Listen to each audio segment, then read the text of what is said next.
Hey guys, it's Peanut or Ice Cream Bar. So first off, happy Easter everybody, or just happy Sunday. So because I'm gonna be pretty busy this next week, I thought I would do something kind of simple but still fun. Basically, I'm gonna show you guys how to make a custom pillow out of a t-shirt, and it's gonna be pretty cool. It's pretty self-explanatory, but I think it'll be kind of fun. So first off, you will need your t-shirt that you want to use. You could, of course, just use fabric to create a pillow, but oftentimes they don't always have the pattern that you like, or there's something specific that maybe you want to cuddle with that you can't find in a fabric store, so I think a t-shirt is kind of a fun alternative. It makes the project a little more interesting. If you just look at the variety you could get, and I can't imagine finding all of this different stuff as an actual pillow or as fabric, so that's the whole idea here, is that it's custom and just for you. This particular shirt I got at redbubble.com, which if you've never been there is an awesome site where you can get t-shirts and bags and stuff that people have designed themselves. And if you're buying a shirt for this and not using one you already own, it's a good idea to get one that is quite large so you have a lot of fabric to work with. You'll also need a needle and thread or a sewing machine. You might need both actually. Pillow fluff. It'll also be helpful to have an iron and ironing board, fabric or sewing scissors, even though I have just regular scissors. Any trim you might want to decorate your pillow with at the end. And if you want, you can use a fabric on the other side of the pillow that doesn't have your print, or on the inside of your pillow to make it a little more sturdy. You can use a measuring tape if you want, but you probably won't need one. First thing you want to do is start to iron out the part of the shirt that you want to use for the main body of your pillow. But you do want to be careful if your shirt has a print that you can feel that has a different texture than your shirt. That means that you could melt it off if you're not careful with the heat. Once you're satisfied with the amount of ironing you've done, you can go ahead and start cutting. The only thing that you need to think about when cutting is where you want your print to fall on the pillow. Now, because this shirt was cheaper to buy in a V-neck, I did, and I don't have that much room at the top, especially considering how much seam allowance I'll need. So this is already going to be high up on the pillow, which means I'm probably going to cut more on the bottom to make it framed almost like a photograph.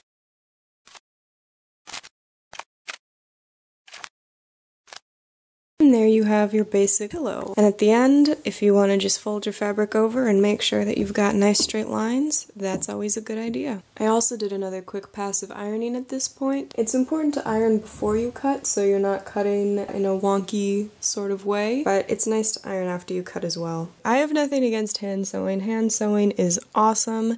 And if you want to start doing that at this point, kudos to you. I'm going to machine sew mine, and for anyone who thinks they'll be doing a lot of sewing in the future, I would really recommend getting a sewing machine versus just sticking with hand sewing. The first thing we want to do is take your print and flip it. Now the back side is really the same on both sides, but I'm going to go ahead and flip the back one anyway. And then you put them back together, good side to good side. Calculate your seam allowance and begin to sew. Now at this point, if you wanted to do a trim on your pillow like lace or a fabric cord, you would do that at this point and sort of sandwich it in between. Let's say you wanted this ribbon to be the trim of your pillow.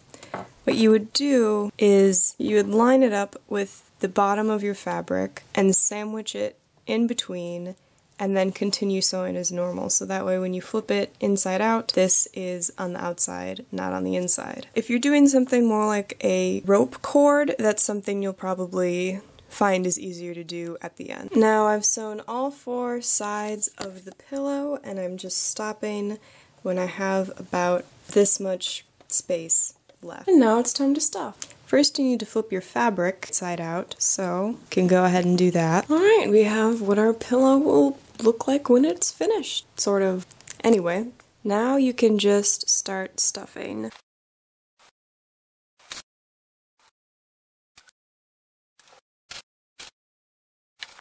Once you've reached a point where you feel like the pillow is about to overflow with stuffing, that means you're probably done. Of course, you only have to put in as much or as little as you feel like. Then back to the machine to close it up. And when you're done, you have a pretty cool pillow. Or a pretty cool assortment of pillows. And the really cool part is, with the exception of that one right there, and that's because of the cording on the edge, that was a poop to sew. All of these only took me about 10 to 15 minutes to make. And now I have some really awesome, really fun, really unique pillows that I can put in my room or wherever around my apartment and have a nice conversation piece. So I hope you enjoyed this video and you can get some use out of it. This could definitely work for any size, so if you want to make a pillow for a person or for a doll, any size definitely works. Like I said, pretty self-explanatory, but sometimes people need to be reminded how customizable life really is. Alright, I'll talk to y'all later. Hope you have a good week. Bye!